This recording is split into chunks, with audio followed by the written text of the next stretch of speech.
ओम गंगणपते नमः। नमस्कार, मैं आपका मित्र पंडित लोकेश कैतोड़े आपका हार्दिक स्वागत करता हूं अपने यूट्यूब चैनल पर।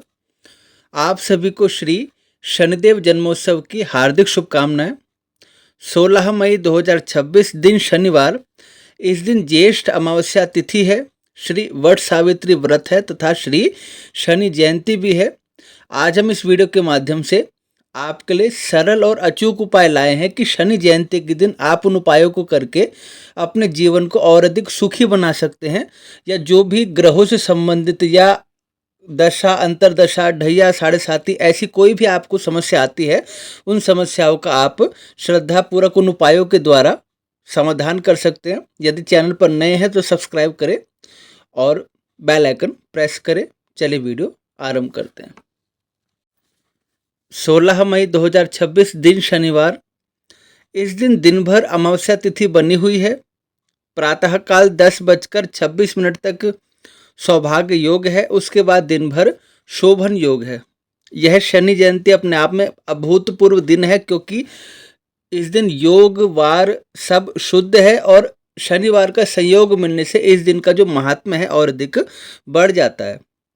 आइए जानते हैं कि रोग मुक्ति, कष्ट नाश, ऋण मुक्ति तथा सुख सौभाग्य की प्राप्ति के लिए इस दिन आप क्या उपाय कर सकते हैं, क्योंकि ये जो पर्व है ये बहुत महत्वपूर्ण है। आपकी कुंडली में चाहे काल सर्प दोष हो, पितृ दोष हो, अथवा राहु केतु की आपको समस्या हो, शनिदेव की समस्या हो, दशा अंतरदशा ढैया साढ़े साती या अन्य किसी ग्रह का भी कुप्रभाव आपके ऊपर हो, तो केवल शनि अमावस्या का उपाय करने से आपको बहुत अधिक हद तक राहत मिलती है और इससे आपको मानसिक रूप से शांति की प्राप्ति होती है।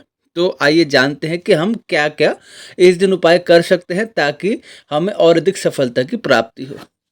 सबसे पहले हनुमान जी का विधि पूर्वक पूजन करें। भगवान हनुमान जी के जो भक्त हैं उन्हें शनिदेव कभी कष्ट नहीं देते। इस दिन आप क्या करें, आप श्री सुंदरकांड का पाठ करें, हनुमान जी की उपासना करें और शाम के समय 1.25 किलो गुड़ और उसके साथ चने और जलेबी और मीठा पान ये सब हनुमान जी के मंदिर में चढ़ाएं और हनुमान जी से प्रार्थना करें कि आपका जो भी संकट है उस संकट का प्रभु निवारण करें। दूसरा उपाय, शनि दशा से मुक्ति पाने के लिए तथा राहु केतु के जो नकारात्मक प्रभाव है उसकी शांति के लिए इस दिन आप संपुटित श्री रुद्राष्टाध्यायी पाठ और श्री रुद्राभिषेक अवश्य करवाएं, क्योंकि भगवान सदाशिव की उपासना से संपूर्ण ग्रह नक्षत्र आपके अनुकूल हो जाते हैं। यह बहुत आवश्यक है। यदि आप बहुत अधिक परेशानी में घिर गए हैं और आपको कोई मार्ग नहीं दिखाई देता तो ये बहुत ही अचूक उपाय है, इसको आपको अवश्य करना चाहिए।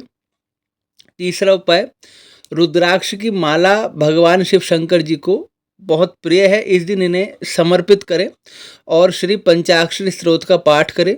रुद्राक्ष भगवान शिव जी को समर्पित करने का महापुण्य होता है, ये बहुत ही पुण्य की बात मानी जाती है।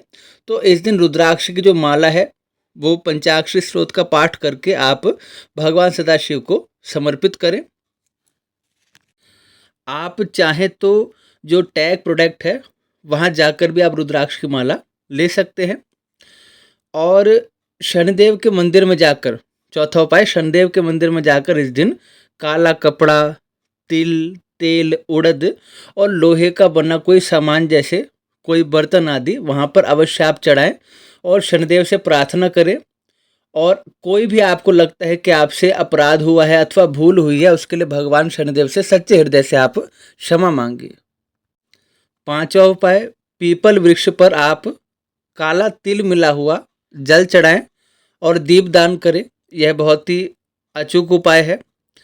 छठा उपाय, शनिदेव के मंत्र का कम से कम 11,000 की संख्या में, आप अधिक कर सकते हैं तो 21,000 से 51,000 की संख्या तक करें। या तो स्वयं जाप करें अथवा आप संकल्प पूर्वक अपने पुरोहित जी की सहायता से जाप करवा सकते हैं। और श्री दशरथ कृत शनिदेव स्तोत्र का पाठ करना, श्रवण करना बहुत ही शुभ माना जाता है। इससे जो आपके भीतर जो भी मानसिक रूप से समस्या है, जो आपका कष्ट है, उस कष्ट को शनिदेव दूर करते हैं।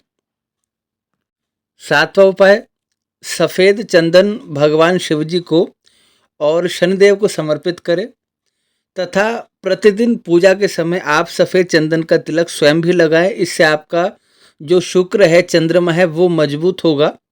और सफ़ेद चंदन परम शांति और सुख प्रदान करता है, तो सफ़ेद चंदन का तिलक आप प्रतिदिन लगाना शुरू करें। यदि आपको लगता है कि आप मानसिक रूप से अशांत हैं अथवा आपका शुक्र और चंद्रमा भी इस वजह से थोड़ा सा डाउन हो गया है और आपको वो पर्याप्त मात्रा में सुखों की प्राप्ति नहीं हो पा रही है बहुत अधिक मेहनत करने के बाद भी।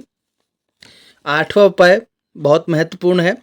पितृदोष की शांति तथा संतान से संबंधित समस्या के समाधान के लिए अपने पुरोहित जी से इस दिन श्राद्ध तर्पण अवश्य करवाएं, क्योंकि पितरों के आशीर्वाद के बिना हमारा जो जीवन है वो सफल नहीं माना जाता।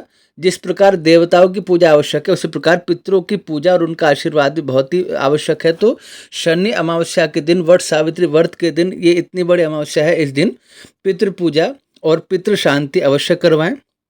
और 9वां उपाय क्या है, इस दिन श्री वट वृक्ष की 11 अथवा 21 परिक्रमा करें, नैवेद्य धूप दीप समर्पित करें। इससे सब प्रकार की मनोकामना आपकी पूर्ण होगी और भगवान का कृपा प्रसाद आपको प्राप्त होगा। इस प्रकार ये जो 9 उपाय हैं, आप अपने श्रद्धापूर्वक इन सभी उपायों को अथवा किसी एक उपाय को भी कर सकते हैं, जैसे आपका सामर्थ्य बनता है। श्रद्धापूर्वक तथा भगवान में मन लगाकर ये उपाय किए जाएं तो अक्षय फल की प्राप्ति होती है, सब प्रकार की जो समस्या है दूर होती है। और ये सरल उपाय हैं, आप इन्हें अपनी श्रद्धापूर्वक कर सकते हैं। शनिदेव जयंती परम लाभदायक तथा विशिष्ट योग है, इसका लाभ अवश्य उठाना चाहिए, क्योंकि अवसर साल में एक बार आता है। एक बार पुनः आप सभी को श्री शनिदेव जयंती के हार्दिक शुभकामनाएं। आशा करता हूँ आपको कार्यक्रम पसंद आया। यदि चैनल पर नए हैं तो सब्सक्राइब करें, बेल आइकन प्रेस करें, ताकि भविष्य में सभी वीडियो की जो नोटिफिकेशन आपको प्राप्त हो सके। और डेली एस्ट्रो टिप प्राप्त करने के लिए आप मेंबरशिप ज्वाइन करें। मेंबरशिप भी आप ज्वाइन कर सकते हैं। वीडियो को लाइक करें, शेयर करें, कमेंट करें।